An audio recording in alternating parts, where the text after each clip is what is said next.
2 de la mañana. Está con nosotros Rubén Gisbert. Rubén, ¿qué tal? Muy buenos días. Muy buenos días, José. ¿Qué tal? Encantado de estar aquí contigo esta mañana. Bueno, hemos visto en las últimas horas sobre todo esa fotografía de Wall Street Journal, que es el elemento clave en la mañana, alrededor de que dice que Trump le habría dicho a los aliados europeos: ahora mismo no hay camino para la paz, en el sentido en el que Putin, dice Trump, le habría manifestado que Rusia, va ganando la guerra y por tanto no parece el camino para encontrar ese entorno de camino a la paz. ¿Eso cierra la puerta o deja abierto el camino a que haya negociaciones? De primer nivel, claro. Negociaciones ha habido y eso es evidente. Steve Witkoff ha estado un día tras otro en Moscú reuniéndose con el propio Putin. Ha habido reuniones en Riad, ha habido llamadas telefónicas. Lo que no sabemos es el contenido de esas negociaciones.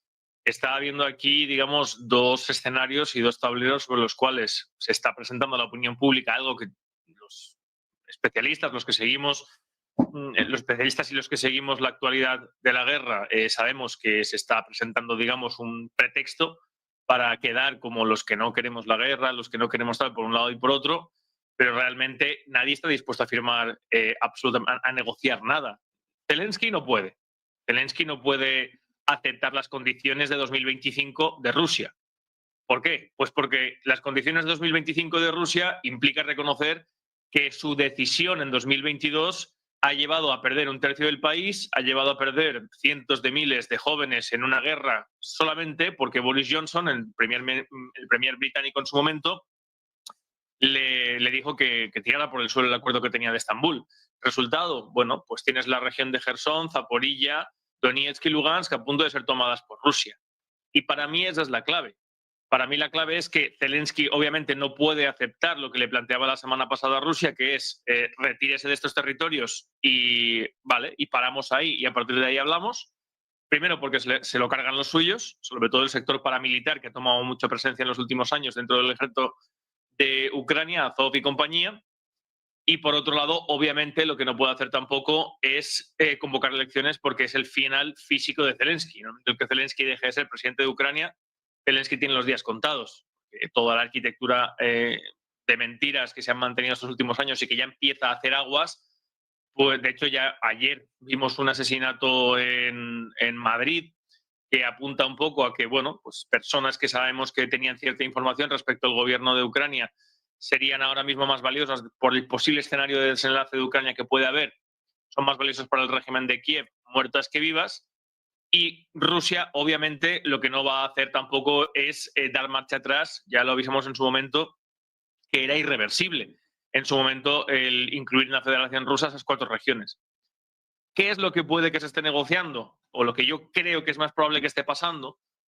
Bueno, ¿qué sucede si efectivamente Zelensky no se puede retirar de esos territorios, no puede aceptar públicamente que entrega esos territorios? Zelensky eso no lo va a hacer nunca. Pero ¿qué sucede si Rusia finalmente, cuando llegue a tomar la totalidad de esos 4 territorios, no sigue avanzando? Bueno, tendríamos en ese aspecto una solución muy parecida a la que sucedió en Corea, ¿no? Una congelación del conflicto en la cual finalmente se firma un armisticio o una situación que ha durado hasta la actualidad. Ese puede que sea el escenario más plausible y la razón por la cual por detrás se le esté apretando a Rusia, pero Rusia tampoco es idiota y tampoco va a decir, bueno, para llegar a este punto en el cual yo estoy ganando, tampoco voy a poner, digamos, más soldados en el frente y a arriesgarme a perder más efectivos y más material solamente para cumplir con los plazos que le interesan a Donald Trump. Sino que se retiren los ucranianos. Y obviamente, como digo, Zelensky no lo va a hacer. Ese puede que sea realmente el escenario. Donald Trump, desde luego, tiene muchísima prisa, porque Donald Trump quiere iniciar antes de la mitad de su mandato esa guerra comercial con China. El objetivo de Trump es evidente, lo hemos visto con el tema de los aranceles, es China. Y para eso lo que necesita Donald Trump pues es las tierras raras de Rusia, el gas de Rusia, el petróleo de Rusia.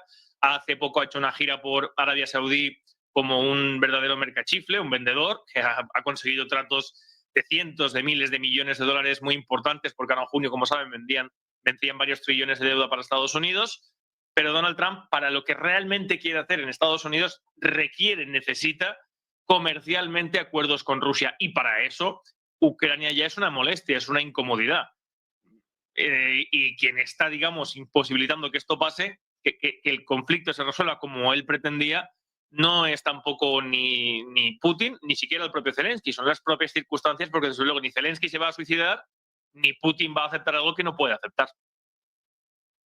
A partir de ahí, el papel de Donald Trump está cada vez más en un paso atrás.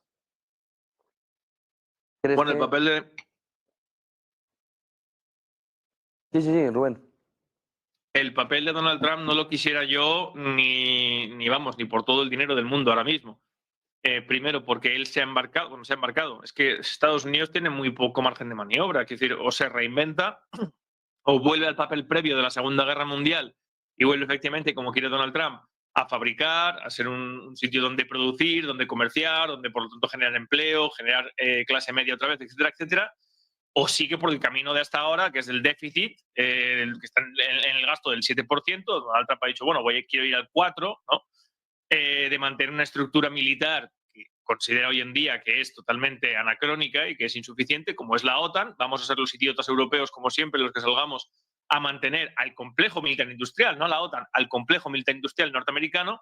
Hay quien dice, no, pero se comprarán empresas europeas que están intervenidas por el capital y por participaciones de BlackRock y de estas grandes compañías armamentísticas norteamericanas.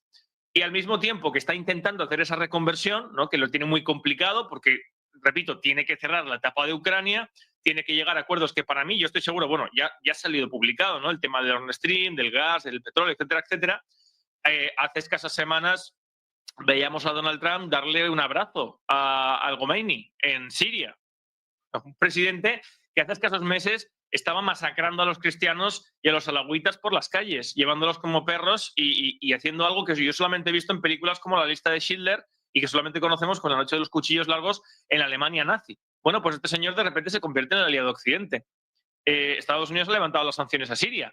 Repito, el gobierno de ISIS y de Al-Qaeda, los que tiraron en teoría las Torres Gemelas, el 11M, etcétera, etcétera. Pero es que anteayer lo hizo Kaja Kallas y la Unión Europea. ¿Por qué? Bueno, porque Donald Trump es el que ha pactado en Arabia Saudí y con este señor, con este terrorista, con este asesino, con este criminal, que las empresas norteamericanas serán las que exploten el gas y el petróleo sirio y se lo venderá a los europeos. Y ahora mismo estos son los pasos que se están dando. Además de eso, tenemos a un Israel con un gobierno, el del señor Netanyahu, que quiere echar toda la carne del asador para intentar quitarse la última piedra en el escollo del gran Israel, que es Irán. Desde luego, lo último que le interesa, ya no se atrevió Joe Biden, que le gustaba más una guerra que un tonto un lápiz, a apoyarle, ¿no?, en ese famoso intercambio de drones y de misiles que tuvieron el año pasado, en mayo, justamente, hace un año, entre Irán e Israel. Y ahora mismo pareciera que lo único que ha mitigado a Netanyahu respecto o le ha disuadido de este ataque, que ayer los servicios de inteligencia estadounidenses decían que era inminente, pero no estaba confirmado, que Israel atacaría las instalaciones nucleares de Irán, lo cual sería, pues, el desbarajuste absoluto y completo, una guerra con una implicación de potencias extranjeras que desde luego Estados Unidos ahora mismo no se puede permitir, ni se puede permitir que le cierren el estrecho de Hormuz, ni se puede permitir. Y él tenga que estar llamando a Irán cada 2 por 3, oye, mira, no respondas muy fuerte o responde aquí. Sus errores es lo que debería hacer cualquier persona en la situación de Estados Unidos que quiera realmente tener una rueda en la carrera, o sea, rueda con China en el siglo XXI. No hablo de Europa porque, en fin, optar por Europa, pues estaríamos en una tesitura completamente diferente, ¿no?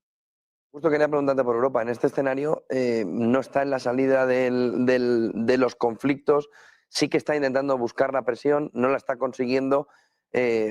¿Cuál es el papel de Europa? Después de haber pasado, ¿no?, estos 4 años, desde el inicio del mandato de Biden, de estar en la fotografía, a tener un futuro complicado alrededor de la resolución de los conflictos, ¿no? Bueno, es que cuando hablo de Europa vamos a empezar a hablar a los unieuropeístas, a la Unión Europea y a la élite política europea. Lo que menos le interesa es resolver ningún conflicto. Al revés. Ellos han asumido el papel de quedarse con que el enemigo es Rusia, un enemigo que nos lo ha puesto y nos lo ha presentado Estados Unidos y que ha supuesto, en términos económicos, ya no voy a hablar ni siquiera en términos morales o en términos de derechos humanos, porque me parece brutal que la Unión Europea y Kaja Kallas hace 3 días, como digo, no, anteayer, perdón, imponga nuevas sanciones a Rusia, que han sido una maravilla. Las sanciones contra Rusia han sido fantásticas. Rusia, es verdad que en el año 2022 tuvo una caída del PIB del 1,4, pero posteriormente estaba al 4,1 de crecimiento los 2 años. En cambio, el conjunto de la Unión Europea solo hace que cuesta abajo y sin frenos. En 2023, en 2022, 3,5 de crecimiento del PIB, 2023, 0,4, 2024, 0,9.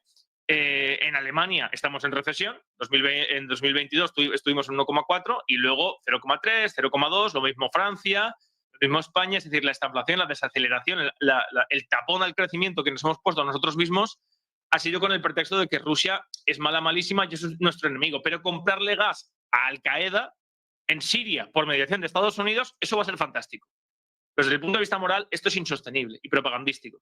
Desde el punto de vista económico, bueno, la élite europea ha asumido ese rol y ese papel. A la cabeza Macron, ¿no? Que ante la debilidad de Alemania, pues ha decidido dar un paso al frente junto con von der Leyen y compañía para decir, sí, nosotros nos apuntamos a generar un estigma, a apuntalar, a fraguar una rusofobia en los países de la Unión Europea y a partir, por lo tanto, la posibilidad de un crecimiento en Europa. ¿A cambio de qué? Bueno, pues a cambio de que sea Estados Unidos el que esté ahora mismo cortejando a Rusia con la finalidad de venderle a Europa el gas y el petróleo ruso. Es que es una locura, es que es una chifladura. Al mismo tiempo que asumimos también el gasto económico de, en teoría, reconstruir esa media Ucrania que quede bajo Zelensky, que también ha dicho Donald Trump que eso nos corresponde a los europeos, y los europeos han dicho, ya, pero es que no tenemos dinero. Bueno, tienen ustedes 350.000 millones que en su día le congelaron los activos rusos. Ya, pero ¿cómo quedas tú si de repente coges ese dinero y te lo gastas, en principio, en la reconstrucción de esa media Ucrania? Pero es que, además de eso, estamos asumiendo un papel de sostenimiento de una estructura militar que incluso Estados Unidos está declarando como anacrónica y como ineficiente hoy en día, que es la OTAN.